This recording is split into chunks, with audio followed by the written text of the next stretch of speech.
Yeah, I just want to say, stick with the righteous, but the unpopular. It's easy to stick with the righteous when everybody's into it, but when everybody's kind of like the majority, not everybody, but the majority are against something, yet it's still righteous. To me, that's more fun time to stick with something. I got really hot on this thing with the Confederacy a few years ago because of, the money angle research I did, and I understood that. Well, I kind of always understood some of it, but when I really dug into it, I said, wow, everything, as you know, pretty much all conflicts are over money, taxes, or political power. Usually it's money, though. But when something's unpopular, that's when you go for it, man. What I really used to like, too, I used to like when Harley Davidson was more unpopular, too. Then everybody jumped on board, and it kind of like watered it down. But, I'm going to say something else here. A lot of people on the internet are very, I guess I won't use the word anti-Semitism, I'll use the word anti-Jewish. But, you probably notice on my thing that I'm pro-Jewish, really pro-Israel, pro-Jewish, and all that. But a lot of people don't get it, and when you really get, everybody gets a little suspicious of you. Like probably there's people suspicious of me because I'm freaking flying this flag or something. But I'm like, I'm just having fun. I have my Cooter for President sticker out here. Proud descendant of Confederate soldier. I got Cooter's Garage out there, Dixie Motor Oil, Redneck Parking. Hazzard County on the other door. One General Drive over by Boots the Confederate Cat and all that. But, kind of having fun, but it's... And, I do it that way, too, so people don't take it too damn serious, because, that's a lot of times when there's a fine edge between people getting pissed off and people laughing. Sometimes, really, that's what it is, right? But I could tell you one thing I've always stuck with is I've always been pro-Jewish and pro-Israel, and I don't think that really makes me... some people it's okay with, it depends. It's controversial on YouTube, and I know there's a lot of disinformation out there because, anytime you set yourself aside with doing something different from what the majority do, whether it's, if you're wearing a yarmulke or, if you're wearing your hairstyle in a different way. It could be, for religious reasons. It could be somebody that, maybe you're a biker or something. So if you set yourself aside and you do something different, and if one person in your group does something, they immediately, everybody remembers it. They don't remember the 10,000 things your group did right. They remember the one thing your group did wrong. That's really what it is, And because you dare to be different. You dare to be different. There's people that disparage and make this flag look bad, But that's all they remember. That's all the media picks up. So, that's the same with religious customs and everything else. That's the same with the 1% bikers. And, it's the same thing, when you got people of the Jewish faith or Israel. Israel could do 1,000 things right. If they do one thing wrong, everybody picks up on the one thing. Why? Because they dare to be separate. They dare to stand up and stick in with their, beliefs and customs and morals as they have for thousands of years. It could be loosely aligned and compared to even a biker thing, for crying out loud, You might have, 99.9% of the bikers out there, good, hard-working people. They just ride motorcycles, use the club. And, if somebody does something, it sticks out, right? It sticks out. And that's all the people remember. That's all they remember. But, you got to be shrewd. You know, it's like a fine line between people, you know, laughing about something or feeling good about something and getting mad. That's really what it is. You know, one thing I always thought, you know, I tell you one thing, if I was like a rabbi and I was afraid of being in an area where I'd be persecuted, you know, what I would do is I wouldn't wear a Jesus shirt. I would wear a Harley Davidson shirt. Because I walked in there with my hair cut a certain way and I was wearing a beard, they'd think I was a Harley Davidson guy, and they wouldn't be breaking any of my religious rules to be wearing that t-shirt. You see? So sometimes you got to scam a little bit too. And, you know, you could be a biker rabbi too. Get the word out there if you got to. I mean, do your thing. And nobody would be the wiser, right? So, but, you know, dare to be different. Dare to be different. And, you know, a lot of people, you know, it's easy to just follow everybody. And it's easy to be righteous when everybody's doing the same damn thing. But if you're going to be different and righteous, you know, you're taking a risk.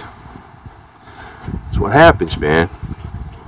You know, that's what happens. That's what Jews get persecuted all the time too, because, you know, just because you stick in with a certain set of customs that isn't necessarily what the majority do, people just suspect you. They suspect you, man. That's what happens. I realize what goes on. And, you know, I'm a type of person, I mean, I'm a little more like, you know, I guess I got it, you know, I don't know. I mean, I don't want to be so stupid as to freaking stick my head out there too much, like get my head hammered down like a nail sticking out of a board. But it's a matter of, I'm a little more of a rebel in a way. You know, I also realize, you know, I could say right in this video, because I know a lot of people, it depends. You know, I mean, I know, like in the South, when back in 1861, 1865, the biggest ethnic group out there fighting for the South were Jews. And it wasn't like, you know, I mean, they were fighting for their own homeland and their country. They weren't fighting for slavery like the North was saying. They weren't fighting for that. They were fighting for the same thing every other Southerner was doing, because they got invaded. I mean, I know that the Declaration of Secession on the first 7 states stated one thing, but that was a fake reason. The real reason was over the tariffs. And the tariffs were was really the reason. Was the reason why there was secession. They were forcing basically the southern states to always buy from the northern manufacturers with all the high tariffs. So, you hear a motorcycle back there right now, man. There we go, Florida, no helmet laws.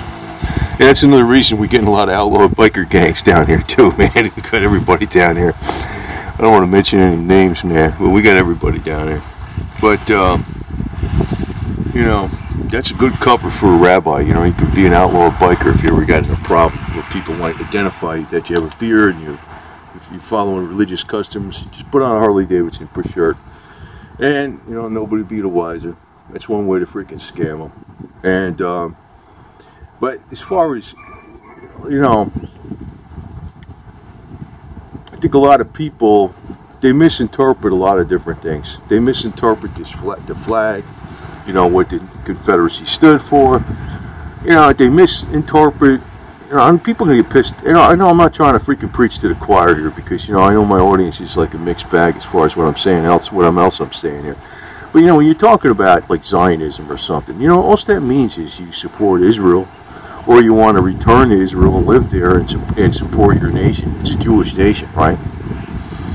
What's the difference between a Jew, in broad category, broad way of thinking? What's the difference between a Jew supporting Israel and wanting to go to Israel and return to Israel versus a Southerner who maybe wants to live in the South, support the South, and maybe if he doesn't live in the South, and maybe he lives in commie California, still wants to support the South and wants to fly that flag?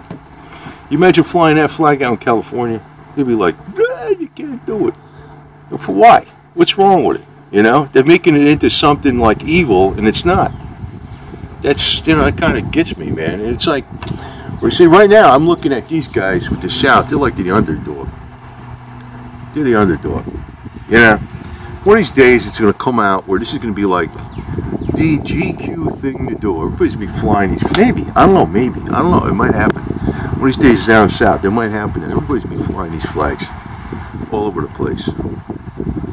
It's going to be like the cool thing to do. And then when that happens, I'm not going to be so hot on doing it. Because right now, I feel like, you know, I want to right an injustice against the South. But, you know, it's like when you dare to be different, you can always have a problem. And I always realize that. I'm always got my eye watch out for that shit, too. But, you know, and I try to keep it, you know, like humorous. You know, I got Roscoe P. Coltrane for sheriff, Redneck Parking, Hazzard County, Cooter's Garage, Cooter for president, Dixie Motor Oil, 1 General Lee Drive, Hazzard County. You know, get the message. I mean, I'm not really, you know, it's a fun Southern thing. But, you know, whenever you stick your neck out and you dare to stick with something that you believe in, that may not be exactly what everybody else believes in, you're setting yourself up for potential problem. That's why, you know, dedicated religious Jews have always been persecuted, because, you know, they dared to stick in with their traditions and what their moral code is. And then the majority, you know, maybe 1 out of 1,000 Jews did something wrong, right? You know? Say it was like that. But once it's just like with the biker thing, if you want to look at it that way. If a biker does something wrong, all of a sudden, you know, you got this thing, like, hey, they're all like that. You know what I mean? Right?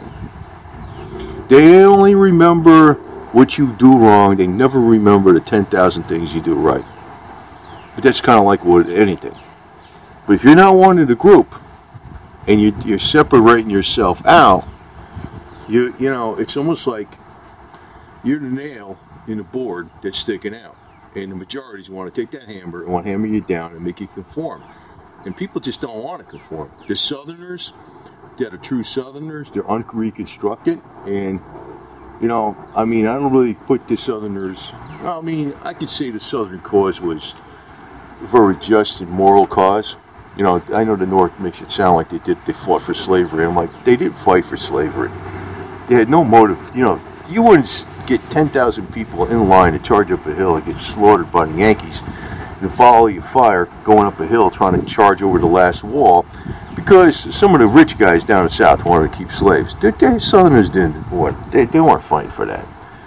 They were fighting for the Home Homeland. I mean, after the South got invaded, you know, man, that was the end of that shit. But, you know, just like a lot of things. I mean, look what happened in Roman history, or Jewish history, you know, back in 69, 70 AD, at the Jewish revolt. And what happened, you know? Jews got hammered, right? Temple was destroyed. They were spread out for many centuries. And, you know, those are the ones that really got persecuted. If you think the South is getting persecuted today, think about how the Jews have been persecuted. And, you know, I don't want to, you know, it's like I don't like the part where you play the sympathy too much, because it loses your strength. You got to stay strong, you know. But look at, you know, those who are into the Confederacy and understand how, you know, things have been told wrong about the Confederate States' causes, of why they try to get away from the freaking big money rackets, how the federal government was being tapped out by the big railroads, and, you know, the big industrialists were using all the tax money that was basically going into the coffers in the federal government from the South. The South had enough of that garbage, you know, and they said to hell with it. And today, they're making it look, you know, there's always been a big disinformation campaign. Even during the late 1950s into the early 60s to the mid 60s, you know, the South was encouraged by the U.S. Congress to prepare and celebrate for all the upcoming centennials of the war between the states, or the war against the South, or the war of northern aggression, or the war of southern freedom, or the Civil War, as most people call it. You know, from 1861 to 1865, the 100-year anniversary was 1961 to 1965. Well, in 1957, Congress, and also, you know, people in the White House, including Attorney General Brownell, were encouraging the southern states to get ready to celebrate for the 100-year anniversary of their fight for independence. At the same time, Congress, and like the first Civil Rights Act was in 1957, actually under Republican, then later it was under Democrats. But the media, they made all these associations between the Civil Rights Movement and the centennial of celebration of the South, which they were encouraged to do this by the U.S. Congress. The individual states were encouraged to do this. Now, I highly suspect this was a major disinformation campaign by the powers. You know, the media was out there. I mean, there was incidents where, you know, Southerners didn't like the Civil Rights Movement, or didn't like the way the Civil Rights Movement was being implemented, for crying out loud, because it was kind of like forced by the government rather than, you know, in reality, there's actually a lot more integration in the South than there ever was in the North. If you look at New York City demographic map, it's like everything is segregated, whether it's by law. It's not by law, but it's just by nature. I guess birds of a feather flock together. But in the South, things are not really like that, and haven't been like that even way back before 1861. But they wanted to make an association between the Civil Rights Movement and the Southern Centennial celebrations that the Southern states were told to do. That was another major disinformation campaign. I'm pretty sure, I think, by the powers, because, you know, the one thing the South did, see, that Southern flag stands 100% opposite of all forms of collectivism, whether it's communism, socialism, and, you know, unfortunately, when the federal government got involved in the Civil Rights Movement, rather than being a natural thing to happen, it became a socialistic thing, where it was dictated by law and all this kind of crap, and created more problems. But, you know, that was another thing. In principle, you know, you could say every man and woman should be respected, has their individual rights. But when you start making group collectives, pitting them against each other, like the government does, you know, it kind of really creates a lot of more tensions. But when you have, you know, the Southern flag actually stood for individual rights. It was against collectivism of all types. Socialism is against fascism, against communism, against Nazism. And, you know, actually the people that fly this flag together with the Nazi flag, that makes absolutely no sense. That this flag is the exact opposite of the Nazi flag. Nazi flag is, you know, centralized control to the max. And that's, you know, that's more of the garbage that happens, because some of these people are really discrediting, you know, what this is for. And, well, it's just like, you know, people like George Soros, who's allegedly Jewish, who is still an enemy of the state of Israel and an enemy of the Jewish people, somehow gets associated with Judaism and the Jewish people, and that creates anti-Semitism, and it's unfair because he doesn't belong in that group, you see. But that's just how everything is working, you know? It's just how everything is working. There's like a couple isolated incidents create other problems, and sometimes I think these isolated incidents are contrived, and sometimes, you know, well, I think almost all the time the media is out there just ready to punish people, you know, that dare to be different. Right now, in the United States, Jews are fairly well protected still, but, you know, who the hell knows, man? But I do know this, that I stay in with the underdog, and when the tough, you know, the things get tough, I still stick in with it. I don't care.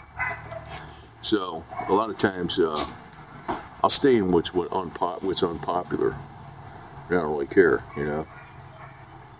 So, but most of the time, it's due to people not being educated enough to understand really what the deal is.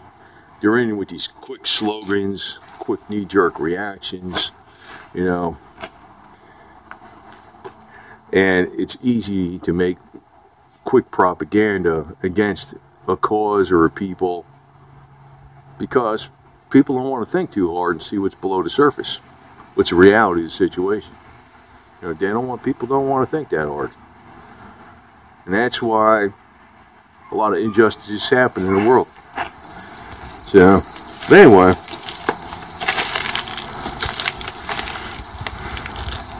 something's been on my mind for a while, and you know, it's the same thing, to tell you the truth, the same thing that makes me want to stick up for this flag and the Southern cause is the same type of thing why I stick up for Israel and Jews. Although they're not the same thing, you know what I mean, but it's the same type of principle. It's like I see an injustice. It's, you know, I don't associate this flag with what the common cliche major media likes to associate this flag with. I understand what it really was about. It was about getting away, breaking away from a totalitarian, crony capitalist, unfair taxation system whereby the South wasn't represented in the federal government, whether it was its interest, and the money they put into the federal coffers was being, you know, readily taken out by big railroads, the large manufacturers for infrastructure on canal building and things like that. That the South wasn't, you know, they put in the money, they weren't getting nothing out of it. So they said, the hell with it, we're going to be independent. Which really, you know, if you look at 1861, there was a lot more cause to be independent than in 1776 when the colonies broke away over a 5% tea tax. That was nothing compared to what was going on against the South. You know, and I know the causes of, you know, there's been a lot of things that happen with Jews. I mean, for crying out loud, I mean, I can't even compare the South to Jews. And, you know, it's like this, the South and what happened to the South is, as bad as it was, is very, very tiny compared to what happened to Jews. And I'm not just talking about in World War II with Adolf Hitler, but you're looking at all the way back. You know, with the Roman Catholic Church, and I'm Roman Catholic, and I don't believe these, I don't like the Pope, I think he's a crook. Okay, I mean, I don't get mad at me for that shit. The Pope's he's a racket, man. The Vatican's a racket. Give to the poor. The guy's got so much freaking money. Why does he give to the poor? But, you know, I mean, like, I don't, you know, I can't compare the Confederacy, as much as they've been misaligned and thrown under the bus for all these years because they lost the war. I mean, it's really nothing compared to what happened to the Jews. I mean, I don't want to minimize what's happened to the South, but, you know, it's really nothing compared to what happened to the Jews. But, you know, I don't want to go down a trail where it becomes a sympathy thing. It's almost like you just got to keep going forward. I mean, I like telling the truth, what's wrong, what's been going wrong, what's been, you know, where the evils are, where the disinformation is. But I don't like, you know, if you go down the trail where you start asking for sympathy all the time, that's not going to work too.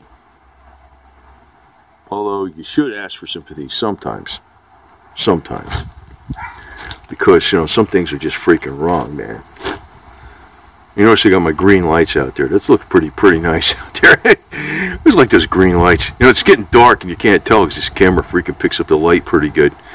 And when it's like, you know, there's a little bit of sunlight out. But, you know,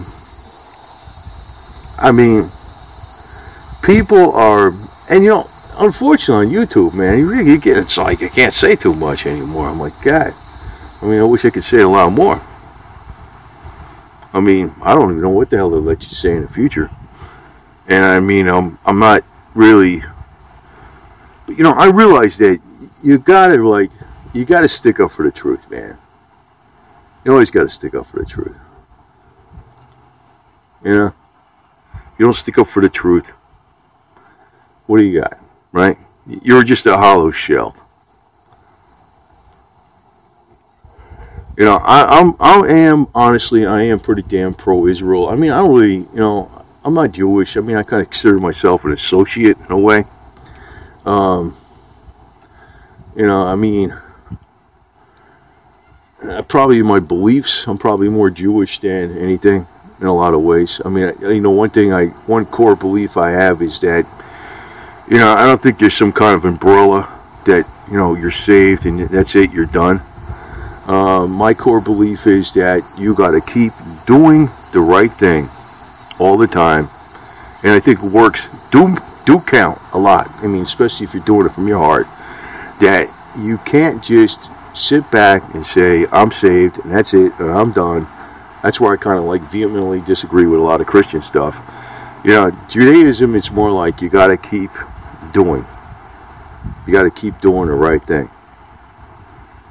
It's like you're going to be running into problems. You know, Satan is the antagonist. He's the guy, you know, sent by God to freaking tempt you all the time. And you're going to run into hardships all the time. And you got to keep striving. You got to keep working at freaking doing the right thing. It's like you don't have a magic umbrella. That's where I really kind of lean towards Judaism. And I understand about, you know, Israel's it's a Jewish state. In my opinion, it should just be for Jews only.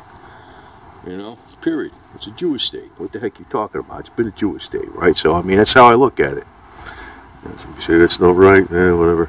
I mean, actually, it probably best not being Jewish because I'd probably be a little too radical, and I probably wouldn't make it look too good for Jews. You know, if I was Jewish, because I'm not. I'd be more like a Rabbi Meir Kahane guy, maybe a little more extreme than him too. But you know, that's how I am. That's how I think. It's actually safer for me to think that way as an associate. But I don't do this because somebody's telling me to, or somebody's paying me to do it. I'm doing it because that's the way I think. Yeah, I could jump on a bandwagon with all the anti-Jewish stuff out there. I don't do that. As a matter of fact, pretty much always worked with Jews all my life. I'll work for a Jew for less money and work way harder than I would work for a non-Jew. Why? Because somehow I click with them. I really do. I click with them. But you know, it's kind of weird. The rewards eventually come anyway. It's almost like a club thing, you know? I mean, I don't want to make it look like a motorcycle gang is Judaism, but if you want to make that loose comparison, it's like you got to pay your dues. And once you pay your dues, you're in. You know, and I mean, you got to make sure you seek and stay loyal, too. But I'm not, you know, I'll get in trouble. I used to get in trouble sometimes. You know, my bosses used to tell me so. I used to tell them some shit. But after a while, they appreciate it because they freaking knew I wasn't kissing her ass, you know what I mean? A lot of people kiss people's ass. They got money, man. They kissed their ass. I didn't kiss nobody's ass. But that's, you know, that's why, you know, I like this Confederate thing right now. Because right now it's not that popular. Nobody likes it. Nobody likes it. Well, I don't say nobody likes it, but it's a thing everybody's kind of afraid to do, you know. Shit, get out of here, man. It's Roscoe P. Coltrane, man. Anyway. Alright, anyway, over and out from Boss Hog Country here, Hazzard County. And have a good day. And don't be afraid to freaking stick with the truth. I mean, I don't know what the hell you can say on YouTube anymore. I'm getting kind of pissed off because I'm like, you know, God, it's getting scary. It's like walking through a minefield every time you put a video out. But, you know, I just like what I'm doing. And it's like, I don't consider myself a YouTuber, creative content creator, or none of this garbage. I just kind of consider myself, I kind of like doing this YouTube shit because I like helping people in a lot of different ways. But I'm not somebody that's out here to, you know, make a killing on this shit, because if I wanted to make the money, I'd be doing something else, you know. But, you know, you make some money on YouTube, but I mean, it's like, you know, It's not like working for the CPA firm all the time, or working for, you know, a heavy duty, you know, entrepreneur that's got $50 to $100 million as their main accountant. You're gonna make a lot more money than you are doing this shit. But you know, I like doing this shit because I can kind of do anything. So, you know, don't be afraid. You know, and don't. I mean, I wish people would understand where I'm coming from with all this stuff with Israel and Judaism, because